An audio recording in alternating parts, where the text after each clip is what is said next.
hotter the conflict, the greater the triumph. A fiercest serpent may be overcome by a swarm of ants. Lead me, follow me, or get out of my way. Age wrinkles the body, quitting wrinkles the soul. Battle buddies. Battle buddies. Yo, what up? We out here on a Friday night, because this is what adults do on Friday nights. Man, do you remember back in the day on Friday nights, like that was the time to fucking downshift into high gear and just hightail it out of reality? Yeah. What was the beer of choice when you were in college? Cheap beer, obviously. Yeah, depends on the year. A lot of Mickey hand grenades on Friday nights. Boy. And then you try to solve the little riddle. Oh, yeah, those are difficult. Those Turns out the more you drink, the harder they are. Yeah, not make it easier. You always when the guy came up late after work, hey, you got to solve it for us. Sober man. Yes. Yeah. Not Steel Reserve. Oh, Colt 45. No, avoided those. I also did Tall Cans of Bush. Bush. I felt like a gentlemanly drink that was cheap, like $2. Four Loco. I was like, and then we went to Four Loko for a They're while. loco. And then those got outlawed. That Rightfully for good so. reason. For good reason. Yeah, I just called it blackout juice. And you just didn't go down. That was the problem. But the point is, now we're here, guys, on a Friday night. We're doing great. Welcome to Battle Buddies. We are super pleased to be here. We have stickers. We got stickers. Big news. Woo! Big news here at the Battle Buddies. Yeah, dude, stickers. Look at these bad boys. If you want one, Nice. hit us up. They are not flying off like hotcakes. Nope. That's okay. That's My okay. wife kind of wanted one. Did she? Yeah. Like, kind of? She was like, how do I at you guys? She didn't say that. She doesn't know how to say that. But she was like, how do I tag you guys? And I was like, it's called at. Am I saying that properly? Is that what people are getting confused when I say tag us? No, you're fine. Okay. Because we're hitting to the 35 plus crowd. But the kids say at. Do they? Yeah. Yeah, it's the same. Like the other day, some kid said, what do you say? Cash. He said, cash at me. And I was like, you want me to do what to you? And he said, cash at me. And I was like, what? Dude, say it slower. And he said, cash app me. And I was like, oh, okay. We've moved on from Venmo and Yep. cash and all that stuff. Now it's cash at me. Yep. Cash at me. Shat me. Yeah. Kids are saying mid a lot right now. I don't know if I like that. Yeah. Mid. That's pretty mid, Mr. Barker, not gonna lie. I don't feel the zing in that. No. I don't feel the mid. Like, Well, and that I can't doesn't- help but feel like, all right. As a teacher, you're lukewarm to it. That's best case scenario. for me Cool. right now. Yeah, mid, right? I'll take it. There's a sketch from SNL with you tell me if you've seen it, with the guy from The Mandalorian. What's his name? Pedro Pascal. Yeah. Yeah, it's him talking to a bunch of high schoolers, and they're using their today's lingo. Sure. And he's just like, thanks, I think. Like, things like that. It's pretty good. Check it out. No cap? No cap. Well, so, yeah, here we are, part 5? Part 5, we're in book 4. Part 5, book 4. Yeah. 10-4. We're doing 5-4. There we go. I'm 5'4". Plus, see, we got to get into making music. Yeah, we'll get there. These are all lyrics, bro. Yeah. I'm not going to just give it out for free. All right, let's just jump right in off that segue. Previously on Battle Buddies. To recap, Caesar has been traveling through Gaul, spreading peace through his mighty sword. After 3 years, I think we're 3 years in. Again, Caesar doesn't use dates. I'm trying to really ballpark it here. Caesar's made it to the coast and constructed many boats. We have covered many battle tactics so far, but for book 4, Caesar raises the stake to illustrate his political prowess in military campaigns. That's what the theme of this book to me really is. It's Caesar as the political general. I'm good at military stuff. And political stuff, just the whole political gambit. Is this one gamut or gambit? Gamut. Sure, Gamut. Yeah, I think that's what it is. Yeah, not the dude from X-Men Nope. who Man. carries around a deck of cards. It's so cool. It is very cool, and it's like the least covered superhero. I know. He was by far my favorite growing up. Truly? Absolutely. Yeah, I had a couple friends who really liked him as well, and I tried to dress up got as him for Halloween a lot as a kid, but like it was like shin guards and it didn't look right because like no one knew who he was. Like I'm just wearing shin guards and like it doesn't. Did you have like a stick, like a staff? I couldn't because you can't bring a staff to school. No, you can't. So thanks, Obama. It's a joke. He wasn't the president when we were in high school, folks. No. We're old.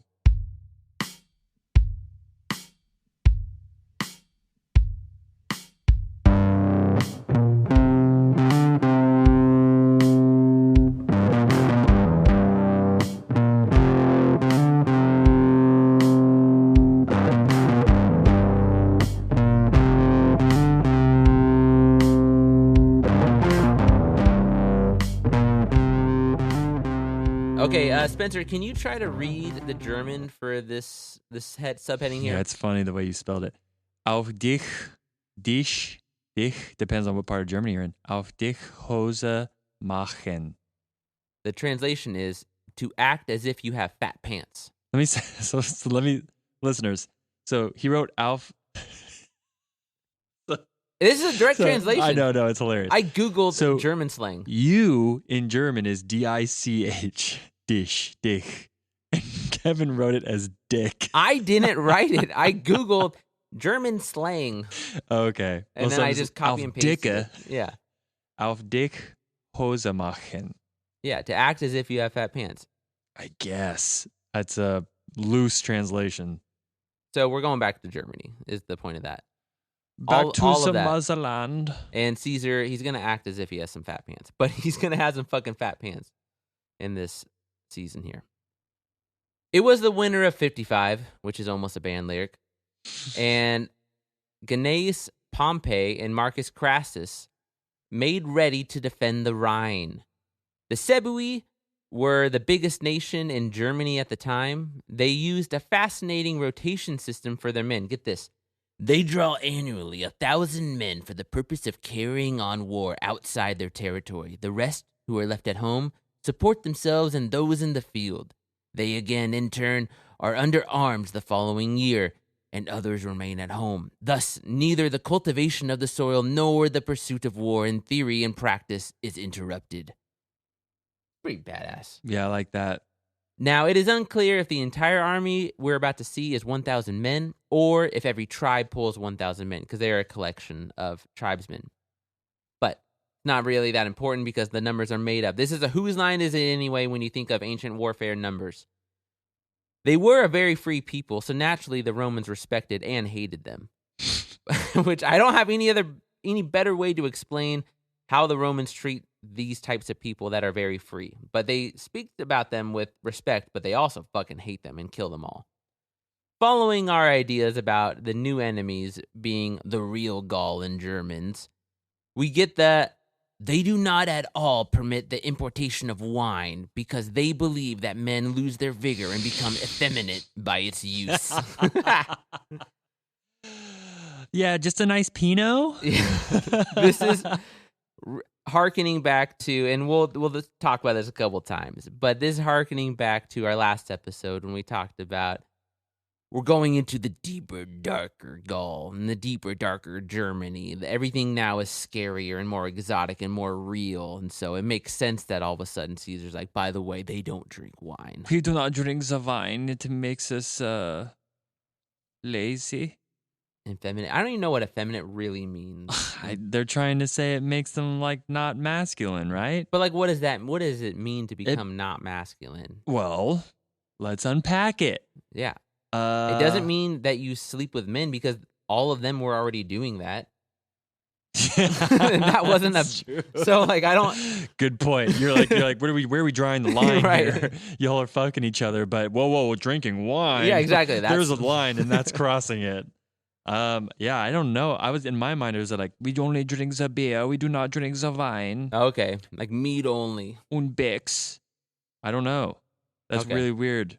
he did. Hit us up at battlebuddiespod@gmail.com. Yeah, if you're a German person, because me and Kevin are. What's our ethnicity again?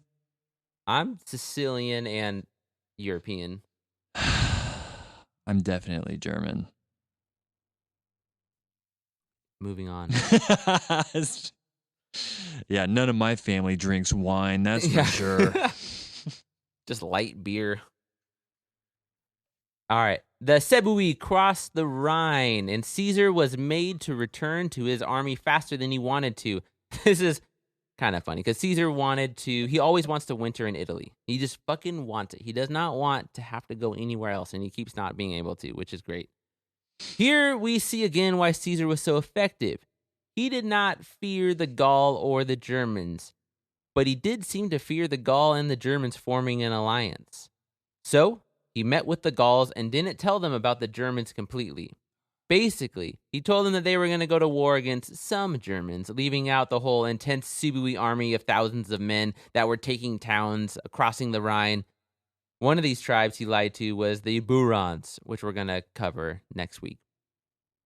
Caesar marched toward the Germans when he met their envoys. They asked for peace with Caesar, and Caesar responded with, Caesar could have no friendly relations with them if they remained in Gaul.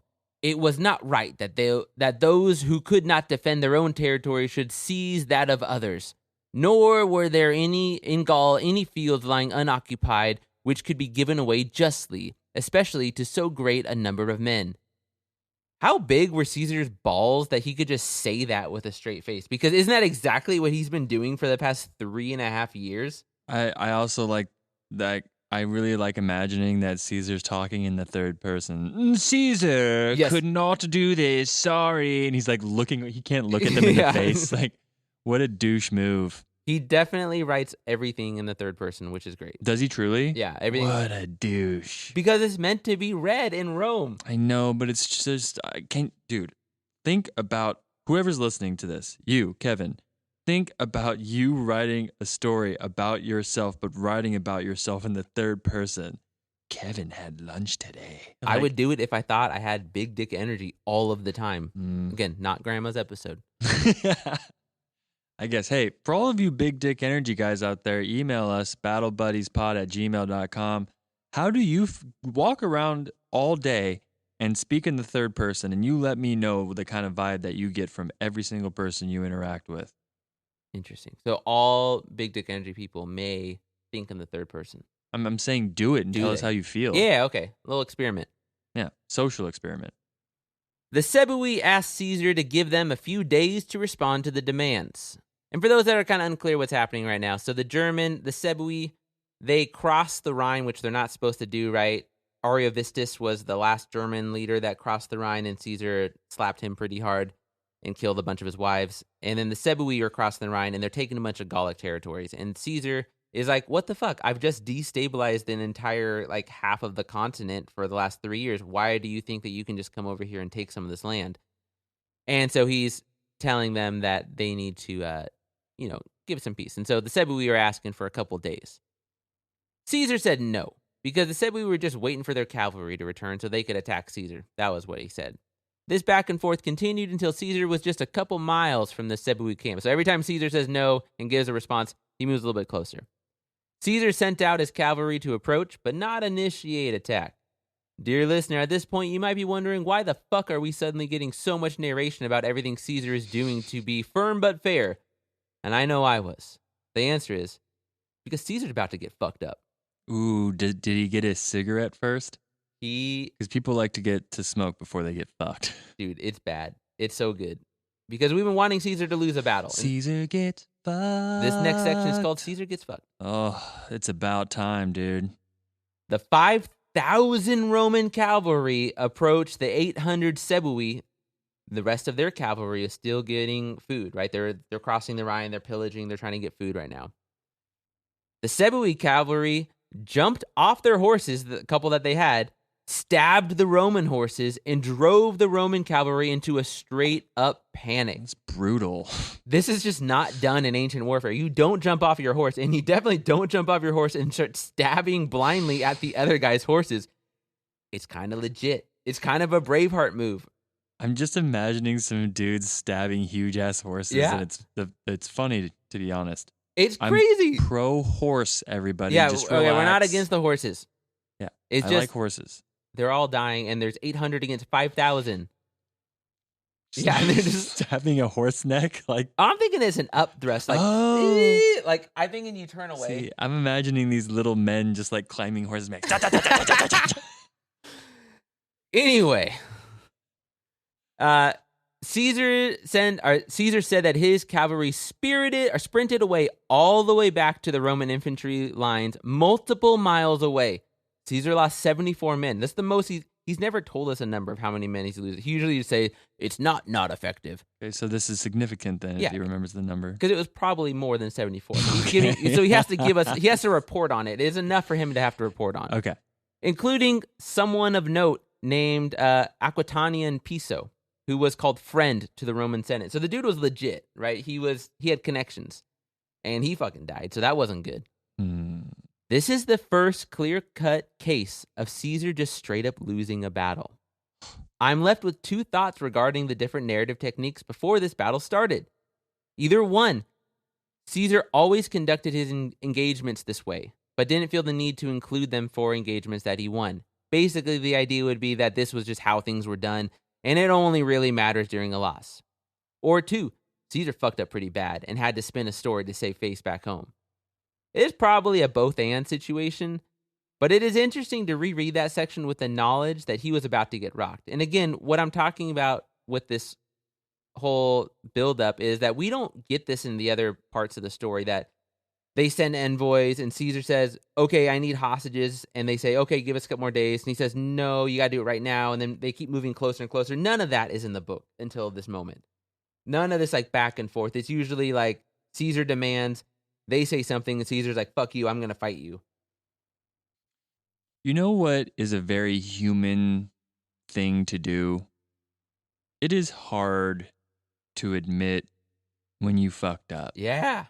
Like I'm not even gonna single out men in this No. scenario. I'm like, human beings don't like to just sit there and be like, hey, you want to hear about this one time that I just really fucking screwed up? I mean, you and I do it all the time. Yeah, I know. We go back and forth. Yeah, go to an We're AA special. meeting. They love doing it there. But most people are not introspective like that. That's true.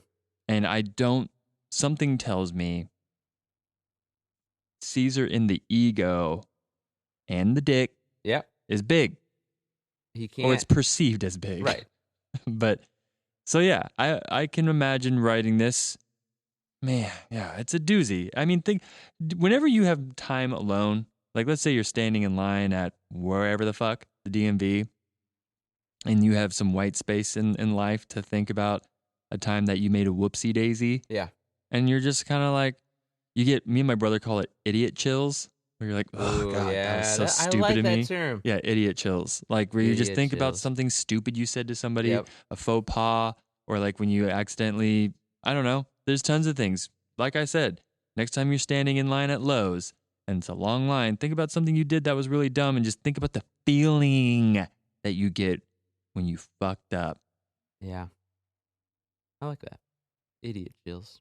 Idiot chills. Every day of my life. Yeah. Yes. All right. Interesting. You got me all introspective now.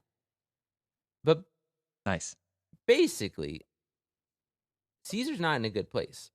And I am just thinking about this narrative was written to be read. And so they have to read this. And he can't lie about everything because he has those quaestor people that are like, they are taking some kind of count. They're probably fudging numbers a little bit for some wine or something, but they got to report back home. All right, the battle continues. The next day, the German leaders came to Caesar to ask for forgiveness and peace. Caesar took them prisoner. How the fuck is that different than taking an envoy prisoner? It's not. I don't get ancient politics at all. That's the end of that statement. Then Caesar formed his men into triple line, marched 8 miles to the Sebui camp, and attacked the leaderless camp. The attack was over before it began, and then Caesar ordered his cavalry to hunt down the men, women, and children running away. Why? Caesar said he did not lose a single man that day. Okay, but he hunted down women and children? Like, who the fuck are you, bro? Dude, he First did. of all, you're going to talk shit about drinking wine. Yeah. Oh, no, that's the Germans. That is the Germans. But then he's going to go ahead and he's going to kill women and children? He did it to Area Vistas Dude, too. we can't just gloss over that one. That's pretty. I say, I'm going to go ahead and say, this is a hot take. Fuck Julius Caesar. Dang. I mean, remember when he was chasing Area Vistas back over the Rhine in like book 2? He wrote in his book like, "Hey, but I got like a second wife." Like, Right. He was all proud of that. Yeah, he kind of sucks. I don't know, man. Something about ancient warfare. You heard it the first time, like, oh, okay, yeah, ancient warfare. But then when it just makes its return, you're like, oh, you're still doing it? Yeah. It's just still gonna happen. Okay. Yep. So anyway, And clearly he wrote about. Oh man, gee, Yes. how did he not think that? Man, maybe this will age terribly. it worked. It obviously worked well for him. The Fair. thing to think about is that this book is going to help him eventually become the Emperor of Rome. Hey, you guys made statues of this fool. Yeah. Italy. So it was received well enough. Okay. I feel like we should go to Italy, find a statue, and be like, this dude killed women and children. And When he didn't have to. The leader's already sued for peace. has a big wiener.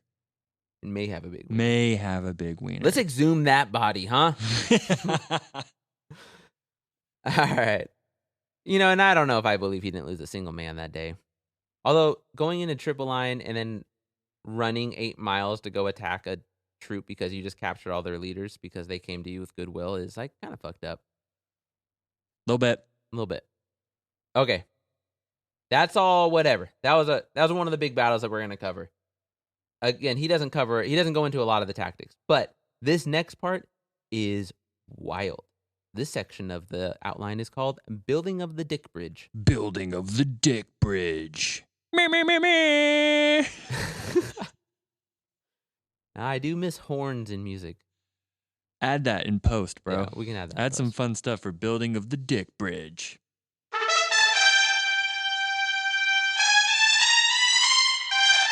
Caesar got asked by another German tribe to protect them against the Sebui across the Rhine. Sure he did. They offered boats to help Caesar's men cross.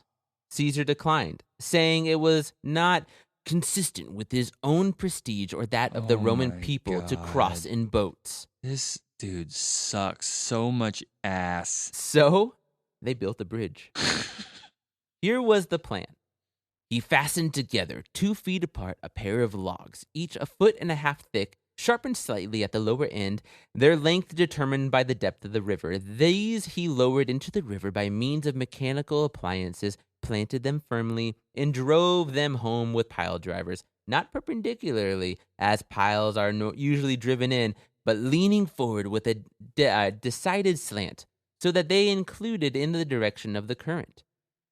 Opposite these, at a distance of 40 feet on the lower side, he placed 2 piles, fastened together in the same manner, slanting forward again against the violent onrush of current. Trust me, he continues this description for another page or so. It goes on.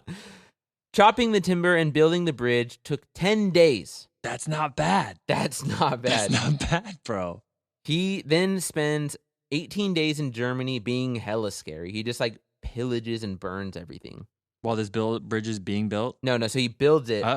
Crosses it. Crosses it. Got it. Spends, 2.5 weeks just fucking up shit. Uh-huh. Then he crossed his bridge again and fucking burned it down to the ground.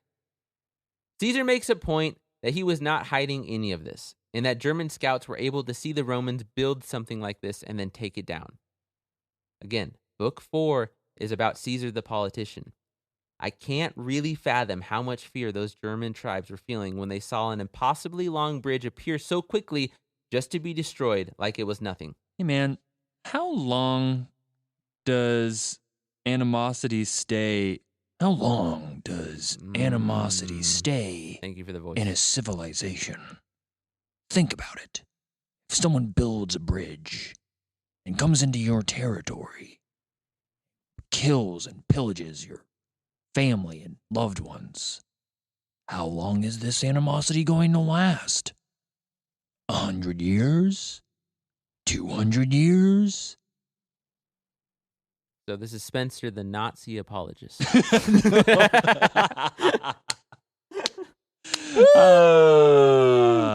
We take it there. This does not condone Nazi behavior. However, I am saying, like, how long are the Germans allowed to be upset about this? Yeah, I feel for a very long time. Okay. Because, well, are they over it now? Probably. But that's because nobody be talking about this shit. Yeah. This is wild. I don't know. It's just interesting to me because it does feel like we live in a time where people want to harp on the atrocities of the past, but like it doesn't matter where you fucking go on planet Earth. If you go back far enough, there's going to be some fucked up shit. Dude, you should listen to the Freakonomics series on museum artifacts right now. Oh, I love that. It's fucking wild. And they were just talking about how you want to hear something complicated? What about repatriation of artifacts? Repatriation. Damn it! And I fucking practiced this morning. We had another episode where that was a rough one for you, but you had a couple drinks at that time. Yeah, I did. Anyway, they were trying. So the British Museum has obviously taken a bunch of fucking artifacts from countries that they have violently conquered. Yes. And part of it is the Nigerian artifacts. Yeah. And they're these brass like reliefs and stuff. And they want him back. Nigeria's like, we want him back. And I get it. I get it too. And I'm just on the side, like, just fucking give it back. But one guy did have an interesting point. He's like, listen, I'm not saying don't give it back. Like, give it back. Who fuck cares? But we should also understand that the brass that was used to make these artifacts were made through the slave trade of other tribes at that time. And so no one's hands are clean in ancient world. It is like very modern thing to be able to create wealth out of thin air. Before you created wealth off the backs of other people. Fair point. Great point. Fair point. Just remember that when you think of ancient times. Listen, folks. I'm a German person, okay? Obviously, by the time that I got to 8th grade and we learned about German history, I was like, I will not bring up that I'm German for a while. Yeah, keep this one's in the pocket. That's a doozy. Proud to be a Californian and an American. Yep. Okay, that being said, there's one time every 4 years that I'm allowed to be proud to be German, and that's when we were in the World Cup soccer. Sure. Because we're hella good at it. You guys are great at soccer. But I was thinking Oktoberfest. That's cool too. People like to drink. But what I'm trying to say is, we as Germans have to like think about that once every 4 years. Like, man, I guess it's kind of cool now to be like proud of our heritage and stuff like that. But hey, man, I'm just arguing like, how do you think fucking Spain feels? Yeah. You know what I mean? Spain's fucked up. Yeah. I'm just saying. They absolutely are. Italy got off pretty light. Pick a country, bro. You go back far enough, you're gonna find some doozies in there, some dingers. Yeah. That's all I'm saying. I mean, the Sicilian heritage isn't all fantastic farming. I mean, it is great farming. Lemons, right? Yeah. Yeah, citrus. And some fishing. Can we think of a... I want to think of what's a culture that we can think of that's like, oh man, you guys did nothing. Everything's good. Well, they would have died. That's the answer. They're not around anymore. Yeah. Okay. That someone from the Galapagos Islands, probably. That's a joke about how the animals there are like, there's no predators because... there you go. Yeah, I don't know. I thought you were going to say Easter Island, and I was like, they didn't have enough protein, so they ate each other. Oh, see, these are just nuggets from books that Kevin and I have read in the past, and we think that everyone else has read them, so we say jokes, and everyone's like, yeah, I don't get it.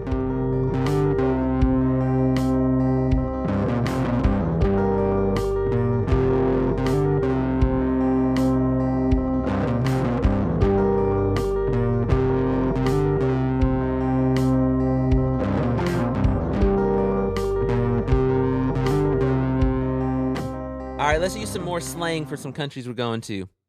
Caesar going to Britain is a load of tosh. Ooh, what is Tosh? Not .0, I presume. I don't know what Tosh is, but a load of Tosh is not good. Is Tosh a British thing? Yeah. Okay. I think. I don't know. Again, Googled British slang. We will. It is now almost the end of summer of probably 54 BCE. Caesar decides to invade Britain. Now, Britain was super interesting in this time period. They were a lot like Japan during Japan's isolationist period, not letting traders leave the harbors to understand what the lands were actually like. Caesar kind of claimed that Britain had helped the Gaul in some earlier moments in the war and wanted to scout them out in order to conquer them eventually. Caesar said, I know he talks in third person. We're over that part. Caesar determined to invade Britain because he knew that in almost all of the wars with the Gauls, assistance had been furnished to our enemy from that country.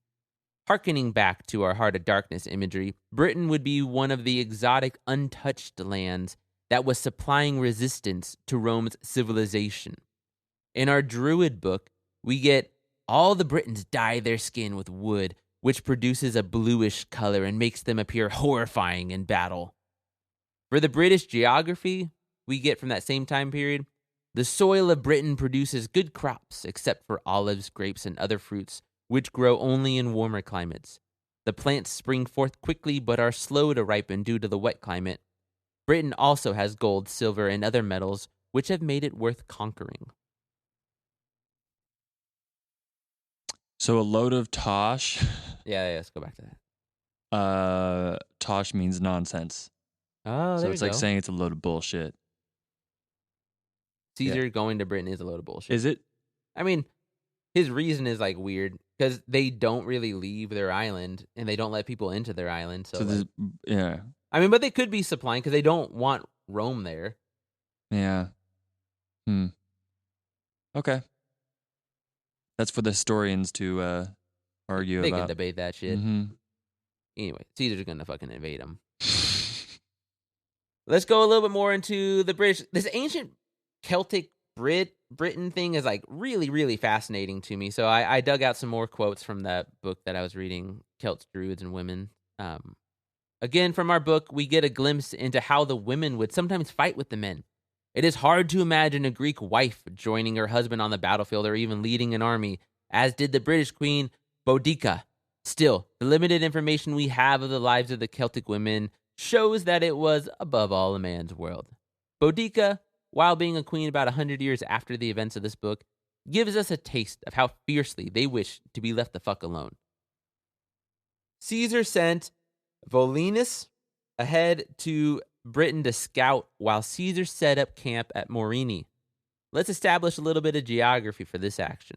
Morini is the northwest section, and I'm going to call it Europe. I know it's not Europe right now, but it's easier for us normal folk. What is today called Europe. There we go.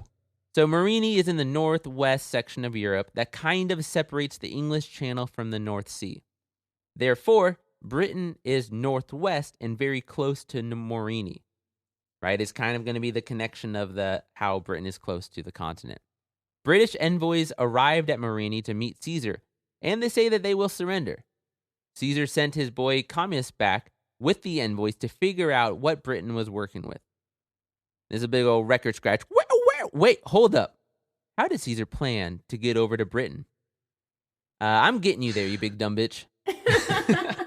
I wrote that in. I thought that was going to be so funny. Really questioned it. Can you add some like a crowd Yeah. laughing? Yeah. Do that. Man, the crowd goes wild. Woo! Make sure to tip your waiters and waitresses. Remember a couple of years back when Caesar built a fucking armada?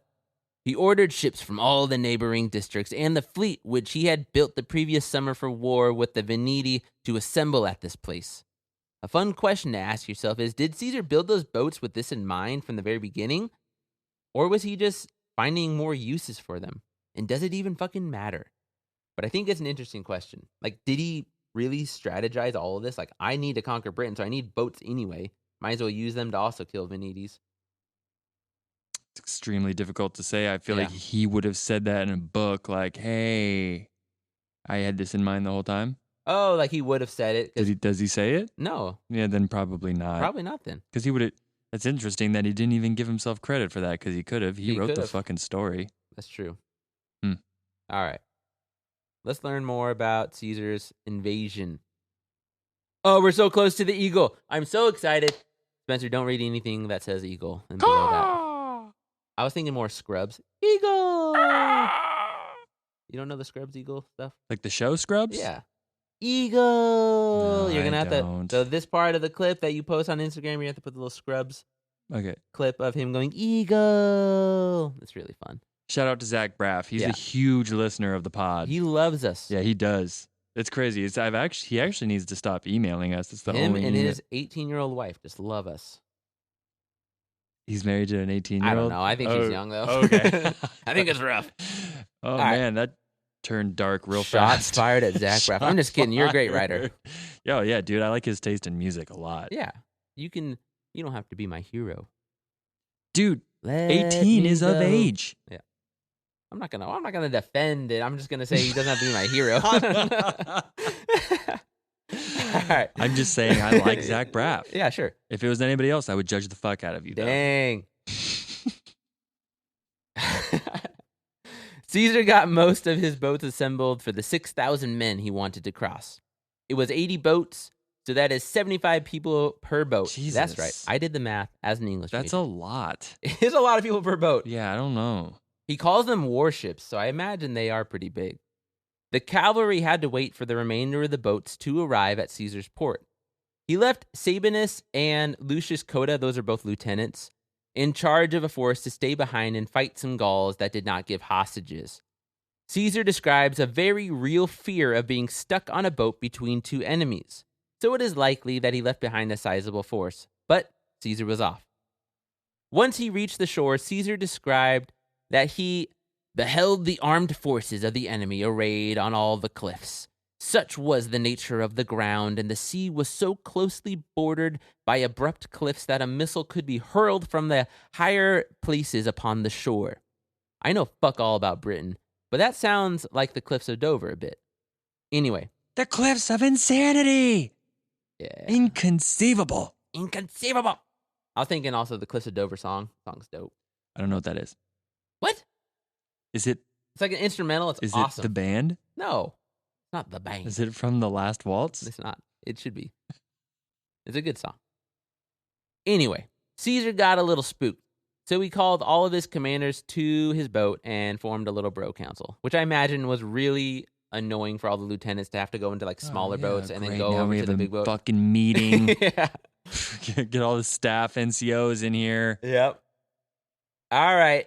But he's gonna fucking do it. He's gonna try to do it. Time for some eagles.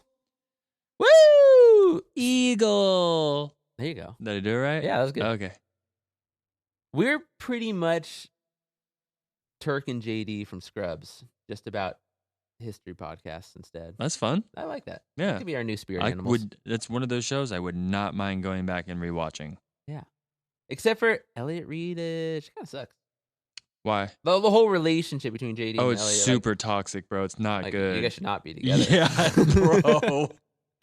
Not at all. It gives me anxiety watching it, and it's Yeah. a fictional thing. All right. Caesar's troops had a hard time making it to the beach because they had to keep in deep waters. Remember, they're on these big old warships. This meant that they couldn't run into the shore and use them as cover. They had to use transports, which were probably really small boats.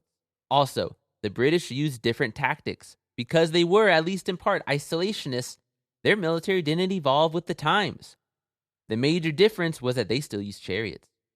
Really, though, they probably rocked Caesar because the men knew the land really well. I imagine that the cavalry trained for beach combat is really effective against slow-moving infantry that has no idea where the fuck they are.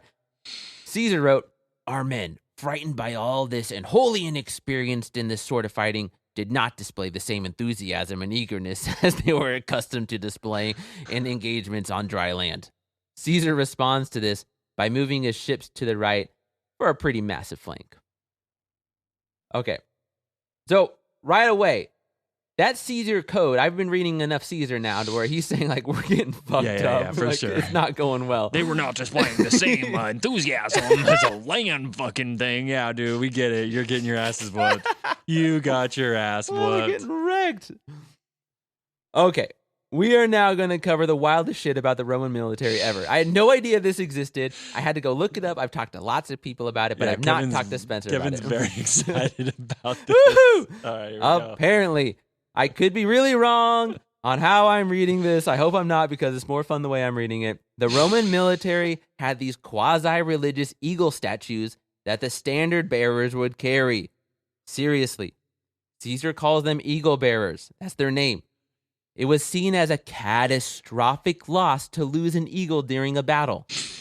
Like, from the bit of Googling that I did, there were battles just to recover these eagles that were lost. And they're kept in records. Like, you can go onto Wikipedia and you can see every battle that they've lost and when they were recovered and which battle they Really? were recovered. Yes. Holy shit. People fucking died to get these eagles back. Many Bothans died. Yeah, to get exactly. this This is exactly information. what this sounds like. All right. Wild, right? So, what? Wait. Yeah. What? These are just little fucking pieces of statue things that look like eagles. They're like, it's a good luck charm. They will give us good fortune in battle. So the standard bearers, right? Like, those are the guys that let you know, like, this is the chalk you're in, right? This is like the group you're in. Yep. And they have like a little eagle statue on it. And if that fucking eagle is not returned at the end of the battle, like, your whole... Is that just bad juju? Or That's what Hannah was asking. I was like, I think this is like sports, like superstition on steroids. God. Because they put a religious spin on it. What is the religious spin? That you pray to it. Like, Oh, it's like literally a deity. kind of, but it's not also religious because it's also like a joke. Like, But it's not. You said people have fought battles over this shit. yes. Okay. And for context, I don't know if we've covered it yet, but there is stuff in ancient warfare about if like your commander dies and they take the commander's body, you will fight and die to get your commander's Oh, body yeah. back. We talked about that in Thermopylae. In Thermopylae, yes. Yeah. So like that is a thing. I've just never heard it about like an eagle statue. Like, because if it was me, like, Kevin, you got to go in there. Like, I'll just make you a new statue. Like, I don't give a shit. I'll buy it. You take my monthly income. Are there like pictures of this shit online and stuff or no? They don't know exactly what the ancient ones look like, but they're in some relief pictures. I went to a whole thing on this. They think they know based on some relief like sculptures that they've seen. Okay. Wait, Aquila? Is that a thing? Have you seen that? That's what they're called. Yeah, they Okay. Gila. Okay. Yeah, no, this is legit, folks. This is a real thing. This is very real. So- Stupid, but real. Stupid. I was thinking, as military, like, is there anything like this where you I'm guys have like trying stupid to superstitions think. over something stupid like this? But Okay, it's so the only thing that immediately comes to my brain, right, right. is okay. Here's a good example. Okay, when I was guarding Friendship Gate in Afghanistan at a base that I was working at for a while, a lot of British soldiers would come through a lot, and we would Okay. stop and talk to them. And so one time, this British soldier was like having a cup of coffee with us, and he was wearing like a French fourragère hat or whatever. Yeah, like sweet hats. yeah, and he had like a dope ass feather coming out of it. Cool. And we were laughing our asses off. We're like, bro, what do I need to trade with you to get one of those? Yeah. And he was like, yes, I don't know how to tell you this, but these are like, I have to like earn this. This is like, Oh, this is like prestigious to have. Like, they don't just give these away. it's literally peacocking. Yeah. And so, like, there's symbols throughout everybody's military. Like, Sure. I even remember in our platoon in boot camp, like the guide, the who was in the recruit that was in charge of us would carry our flag everywhere. It said 2127.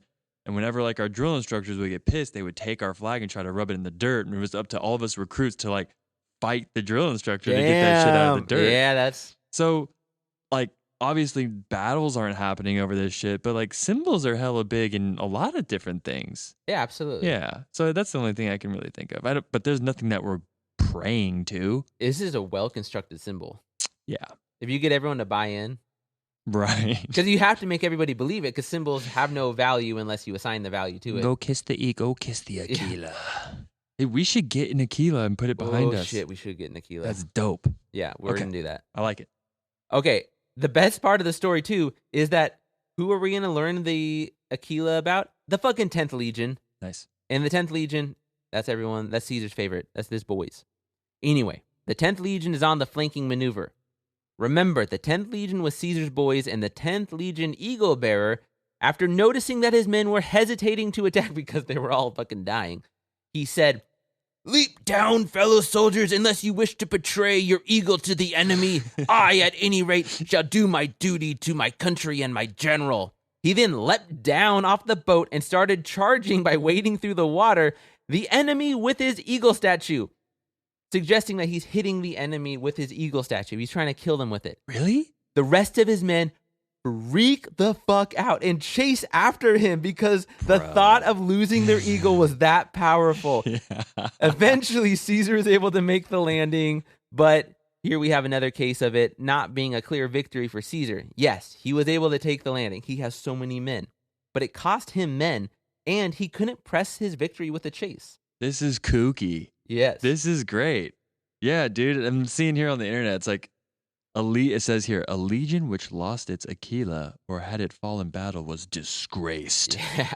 The Aquila emblem had upraised wings surrounded by, yeah, dude. So it was to have someone like taking this, like smashing someone's face with it. Like, And it being the 10th Legion. bro, that's a Tarantino scene. Absolutely. This is Inglourious Bastards Yes. for sure. Yeah. I like it.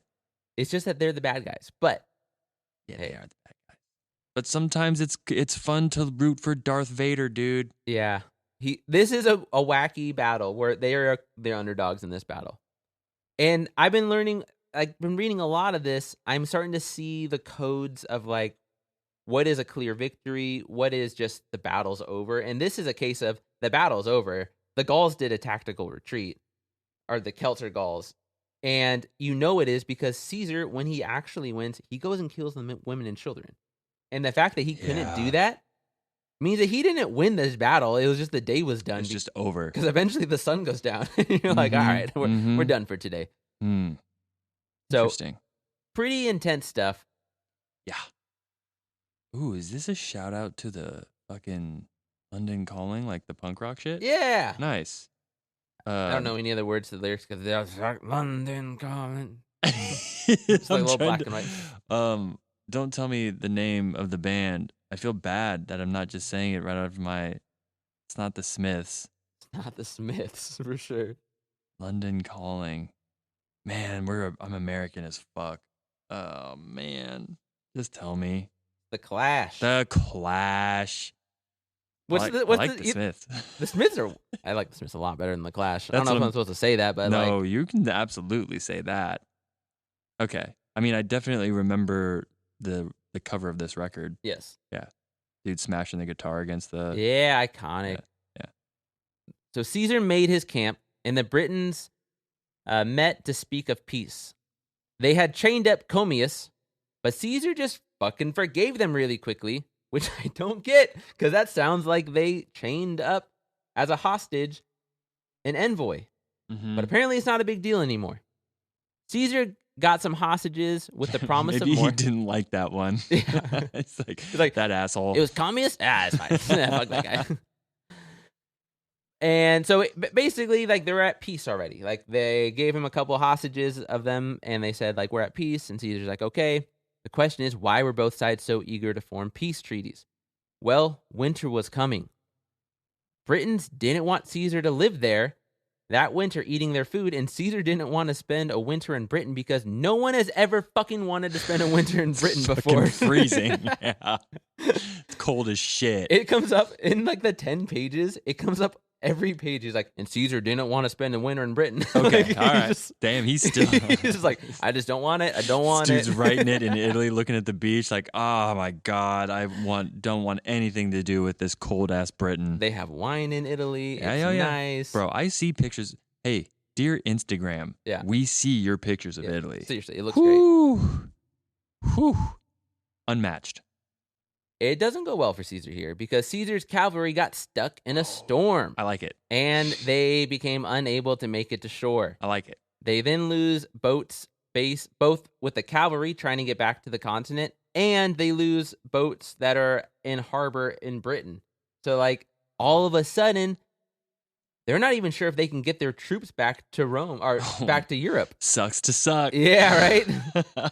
On top of not having cavalry, Caesar didn't have a supply line because he's on a fucking island. Britain saw this and prepared for an attack. Let's go. They decided that the best thing to do was renew hostilities, to cut off our men from grain and provisions, and to prolong their operations into the winter. Now, that sounds great. Like, fuck Caesar. Fuck what he's doing. He's trying to destabilize a whole population of people. But Caesar is who he is. Like, he is good, and I think this really happened like this. Based on all my readings on stuff, like, and I could be wrong. No one knows except for somebody that was there. But I think Caesar did figure this out pretty quickly that this was going to happen. Like, he's not dumb. So he's like, Caesar guessed the Britons' plan and sent out his 7th Legion to steal grain, which, smart. Yeah. Then he orders other soldiers to start fixing their boats to get the fuck off this island, which, like, those are two really important things I think he, instead of focusing everybody on, like, on setting up a defensive perimeter or assuming the peace would last, like, those are two really smart things to send your just legion want to do. leave. Yeah. Just get me the fuck out of here. The 7th Legion gets caught in a fight with Britain, and here we get some good descriptions of how the cavalry fighting worked. So I don't agree. Like, I don't believe all of Caesar talking about how, like, they don't lose a man here. Like, I think they probably lost some guys. But the fighting is really interesting because here's how the chariot fighting works. Their method of fighting from chariots is as follows. First of all, they drive about in all directions and hurl missiles. And by the mere fright caused by the horses and by the noise of the wheels, they generally throw the ranks of the enemy into confusion. And when they have worked their way through the squadrons of their own cavalry, they leap down from the chariots and fight on foot. Meanwhile, the charioteers withdraw gradually from the battle and place the chariots in such a way that, if the chariot fighters are hard-pressed by a large number of the enemy, they have a convenient retreat to their own lines. Thus, they exhibit in battle the speed of cavalry and the steadiness of infantry. And by daily practice and exercise, they become so expert that even on a sloping and steep place, they are accustomed to keep control of their horses at full speed, to check them and turn them in a moment, to run along the pole, stand on the yoke, and from there to return to the chariots with the utmost speed. Jeez. Pretty fucking epic. Yeah, that's wild. So Those are wild tactics, bro. that's crazy. Ancient warfare, like, you think of it just in the movies of them, like, running and Yeah, clashing, yeah. but it's like, No, dude, there's way more to it. no. We are simplifying it because you wouldn't. It sounds more made up to say it this way, like them running along the pole of a chariot at full speed. Yeah, that's ridiculous. This I think this stuff's true. We saw with the Germans that they had one dude hold onto the hair of the horse and fucking run alongside it. Like, that's crazy. Hey, man, if you live in a time where you are not trying to have excuses to sit on your toilet and scroll through social media, why wouldn't you be spending your time learning how to fucking whoop ass? And if you knew that some dude named Caesar existed, That's the best reason I've ever heard in my life. yeah, like, Fuck that guy. the battle ends, and Caesar must return home instead of pursuing the enemy down like before. Again, the battle's over. Maybe Caesar won, but not really. In my mind, Caesar only wins a battle if he chases them down and kills everybody, because he does that a lot. And when he can't do that, to me, that's a win for the Gauls. This book is interesting because Caesar doesn't really just straight up win. All right, we're gonna prepare. So humble, Right? the Caesar.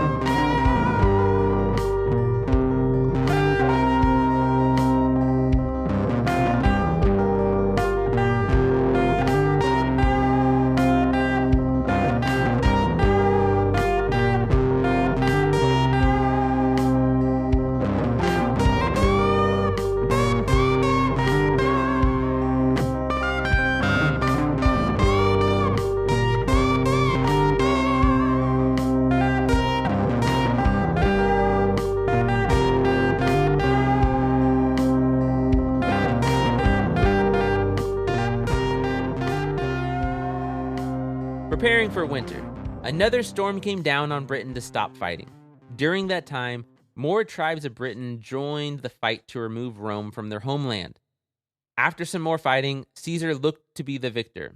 Britain sued for peace, and Caesar demanded twice as many hostages as before, and that the hostages had to then accompany them to Europe. Remember, the theme of this episode is Caesar the Great Politician. He should probably punish Britain like he did the other Gallic forces that defied him, but he really, really, really, really didn't want to get caught in a winter storm in Britain. So he made a series of pragmatic choices to get the job done the best he could. I believe he absolutely left all this in the narrative to signal to the senators back in Rome of his ability to make tough choices when needed. Caesar made it back home, slapped around the Morini that inevitably tried to rebel, and then set up shop for winter. Oh boy. So he's gone. He's out of Britain. He made it. Yeah, he made it. He's back in Italy. His troops are safe in Gaul for the winter. Rome has a 20-day Thanksgiving, the longest they've ever had to celebrate his victories here. Nobody's ever invaded Britain in like the history of the world up until now. Really?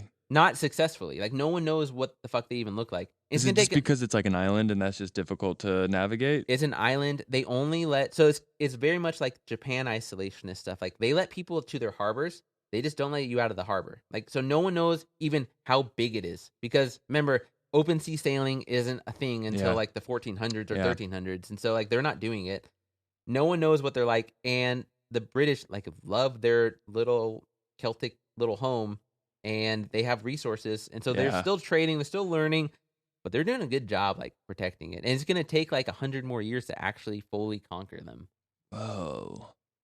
That queen is like one of the last queens of the Celtic form of Britain. Really? So, and she, I think, falls in a battle in like 64 AD.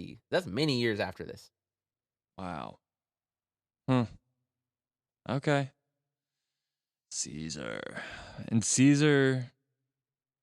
I'm wondering in my mind, you know, all this time spent away from home, conquering, battling.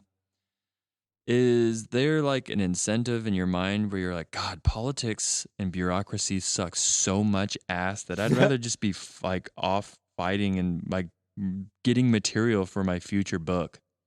Well, I think that's part of it. I think he's still terrified of his debt and he's trying to pay it off. Yeah, okay. Yeah, he absolutely, like there's parts where he's not like allowed to go to Rome. Really? Well, the story that Carlin talked about is that there is supposedly a story that if he went to Rome during certain years, they wouldn't have let him leave ever again. The borrower is slave to the lender. Yes. And he's getting hostages every year. Another thing to think about, ancient history moves slowly. Yeah. And things don't happen very quickly, but this has only been 3 years and he's conquered most of Gaul, which is crazy. Like the world has changed already and we're not even into the crazy shit yet. The last 2 episodes, we have 2 more episodes. And the next episode, we're going to see Amberdox, which is like my favorite Gaul. And then the final episode, we're going to see Vercingetorix. And like the world is forever changed after those 2 encounters in terms of Europe, Western Europe. Yikes. Okay. Yeah. 2 more episodes, folks. 2 more episodes. 2 more episodes. And we're gonna have an interlude. Yes. Yes. I am coming, whether it be this weekend or Wednesday or whatever next week. We're going to Mogadishu. Mogadishu. The Battle of Mogadishu. Yes, sir. I have been able to, in my opinion, concisely. Are you going to tell everybody what that battle is commonly called? Or are you going to let it be a mystery? It is commonly called Black Hawk Down. It's Black Hawk Down. Yeah. Eric Bana. Yeah. It's fun to say Black Hawk Down because it sounds like you're saying Black Cock Down. No? Too soon. Never thought that. Dude. So there's a place in the Bay Area called Danville. Very, very nice, rich. Yeah, I know place. Danville. Okay, so there's another. I don't know. Like I've never been allowed in there, but of like course, I've driven no, past yeah, it. they don't let people like you in there. But there's a place in Danville called Black Hawk. Oh, okay. And so me and my friends used to drive there, and we would like stop when people were like, "Hey, what city are we in?" And they'd be like, "Black Hawk." And we'd be like, "Ah, Black Hawk," because we were mature high schoolers. Anyway, so yeah, Black Hawk Down. It's a doozy. Well, now I hear it. It's never gonna not. You're never gonna not hear it. Black Hawk Down. But yeah, that's where we're going. I'm pretty excited about it. It's a book that everybody who graduates from West Point has to read now. Like, oh, really? Yeah, it's a part of tactical military history that anybody who studies military history like we do kind of needs to dive into it. It So is we're like going a to. spiritual successor to We Were Soldiers. Dude, totally. Yeah, like very watching much it. so. I watched it with my wife last night, and like, I know what's going on right now. Yeah. Like, I get it. I get what they're trying to do. Like, mhm. I get all this is making way more sense than when I They- was 13. The dude Mark Bowden who wrote the Black Hawk Down book, he references Yeldrang all the Does time. he? Yeah, I bet. Have to. It's It's crazy. just fucking wild that we don't learn lessons, bro. I know. Like we just Well, that's don't. the saddest part of the thing is like, and then the movie when he's like, we lost the initiative. Like, no shit, man. What did you think was gonna happen? Yeah, Garrison, dude. But Yeah, hindsight's poor, a bitch, right? Poor Garrison, bro. But even all of his, it's going to be interesting to talk about because this is going to be the first battle where these dudes are still alive. Yes, so they are. I'm going to be extremely sensitive with Yes. how I talk about certain. Most of the time I will not be saying their names. I'll be saying Rangers Cool. because they're not going to be here to speak for themselves. Absolutely. and they're alive, like I Right. said. So I'm That's going to fair. respect the fuck out of this.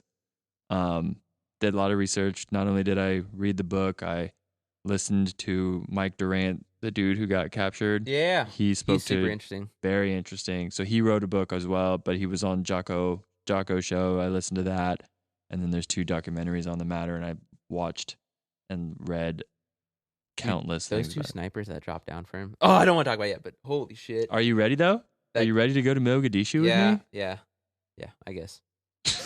But it gets sad. It's sad, but dude, the thing, I'm gonna wrap it up in a nice little bow for you. Cool. And it's gonna be good. So yeah, folks, we're gonna have an interlude after this episode where we're going to Mogadishu, and then we are gonna finish Julius Caesar. After that, we have some really fun places. Yeah, where we we're going. do.